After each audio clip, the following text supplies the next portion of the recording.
Assalamualaikum warahmatullahi wabarakatuh.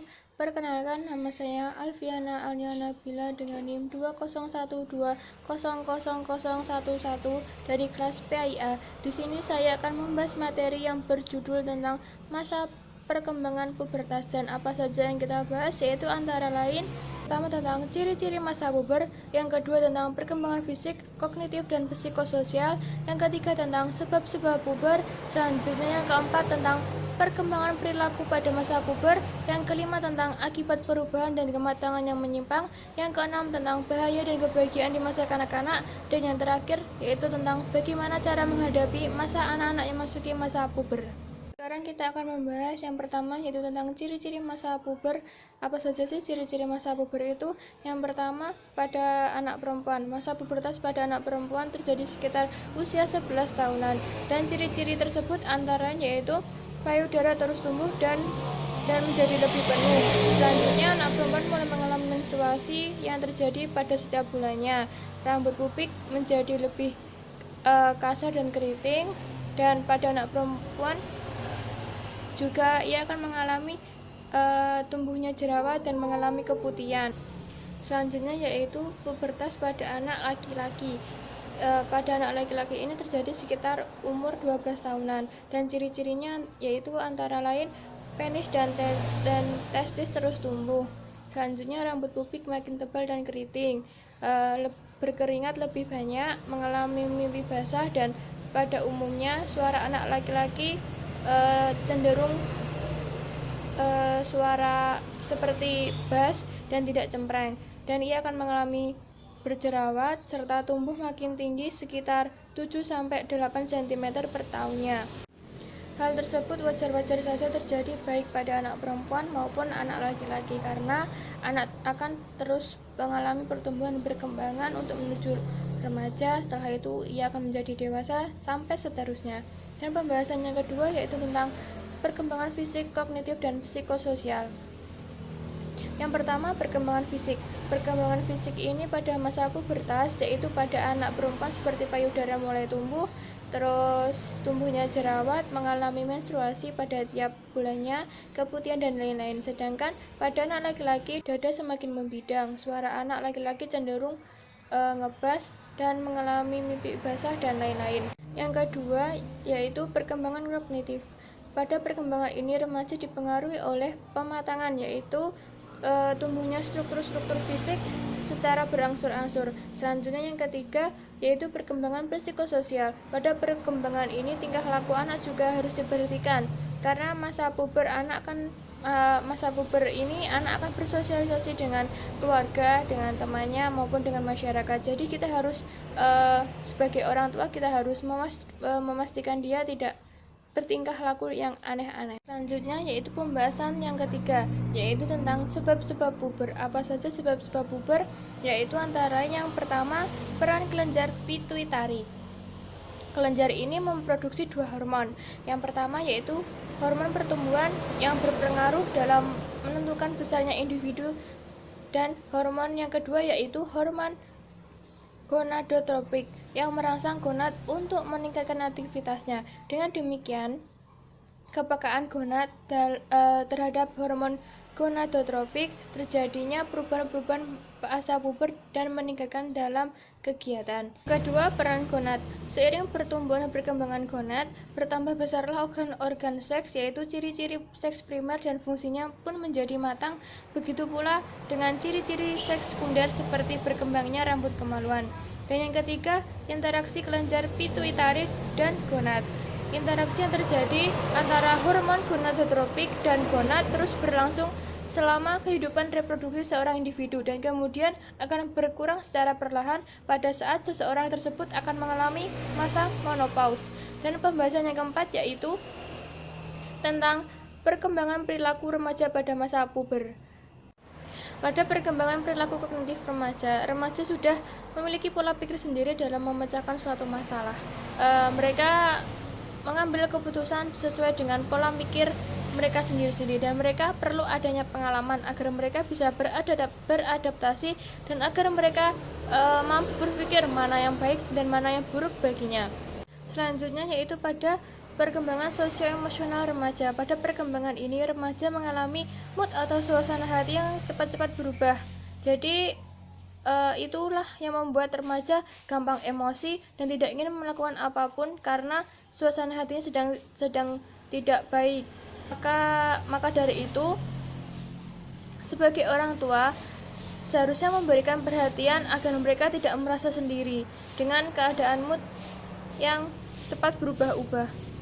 Pembahasan yang kelima yaitu tentang akibat perubahan dan kematangan yang menyimpang. Akibat perubahan masa puber pada sikap dan perilaku remaja adalah rasa ingin menyendiri, rasa bosan, rasa gelisah, khawatir, emosi yang meninggi, dan hilangnya rasa kepercayaan diri.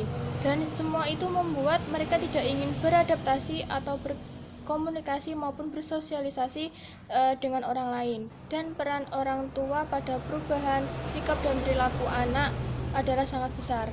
Orang tua bisa menuntun anaknya agar tidak terjerumus pada hal-hal yang tidak diinginkan, seperti mengajaknya berkomunikasi, mengajaknya bermain, atau saling sharing tentang apa yang dirasakan dia, sehingga dia merasa nyaman, merasa tenang, dan itu membuat mereka ingin bersosialisasi maupun beradaptasi dengan orang lain. Selanjutnya yaitu akibat kematangan yang menyimpang. Yang pertama adalah matang lebih awal versus matang terlambat. Matang lebih awal adalah anak yang kematangan seksualnya lebih cepat daripada kelompok seksnya. Sedangkan matang terlambat adalah anak yang kematangan seksualnya lebih lambat dari kelompok seksnya. Contohnya adalah anak laki-laki yang matang lebih awal itu lebih menguntungkan di bidang olahraga dan lebih aktif. Dan daripada anak laki-laki yang matangnya terlambat, mereka akan merasakan rasa gelisah, tegang, memberontak, kurang populer. Sedangkan bagi perempuan yang matang lebih awal tidak menguntungkan karena akan menimbulkan tindakan kegenitan seksual, dalam arti menjadi dewasa tapi salah dalam melangkah. Dan perempuan yang matang terlambat tidak terlalu terganggu psikologisnya karena mereka enggan dan malu untuk mencari status mereka sebagai remaja masa puber. Yang kedua adalah cepat matang versus lamban matang.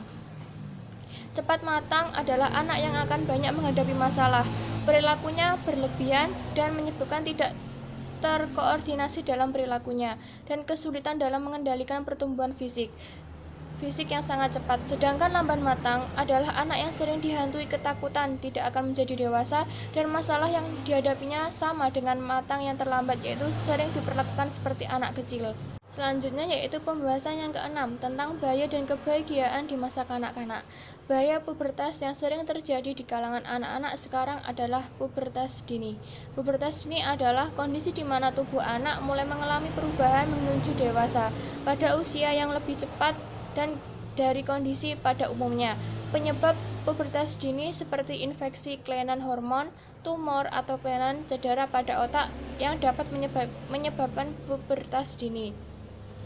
Selain itu, bahaya yang mengintai masa anak-anak antara lain adalah pergaulan, bahaya dari alat elektronik seperti HP, pornografi, berita, hoaks, dan lain-lain.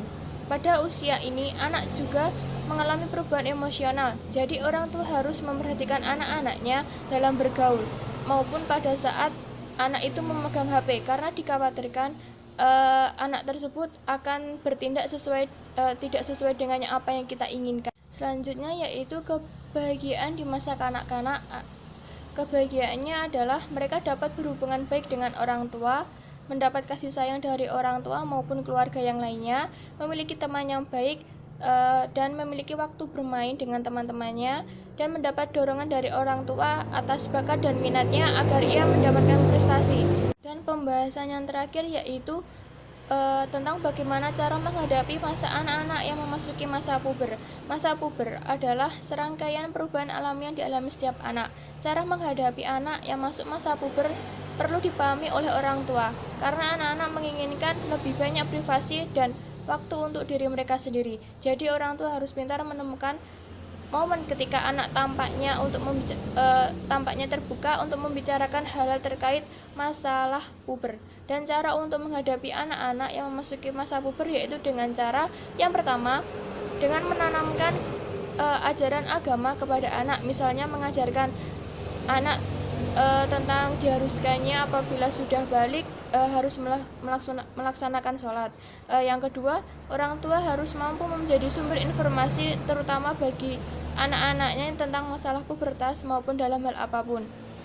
Yang ketiga, orang tua harus memberikan kepercayaan dan menanamkan nilai kejujuran pada anak agar anak tersebut dalam hal apapun akan menjadi lebih percaya diri di depan orang. Dan yang terakhir adalah orang tua harus menjadi pendengar yang baik untuk anaknya, dan orang tua harus mengontrol penggunaan media elektronik terutama HP, karena banyak sekali pada zaman sekarang anak sudah mahir dalam bermain ponsel dan tanpa pengetahuan orang tuanya. Jadi sebagai orang tua sesekali harus mengontrol anaknya agar tidak terjerumus pada hal-hal yang negatif. Sekian yang dapat saya sampaikan.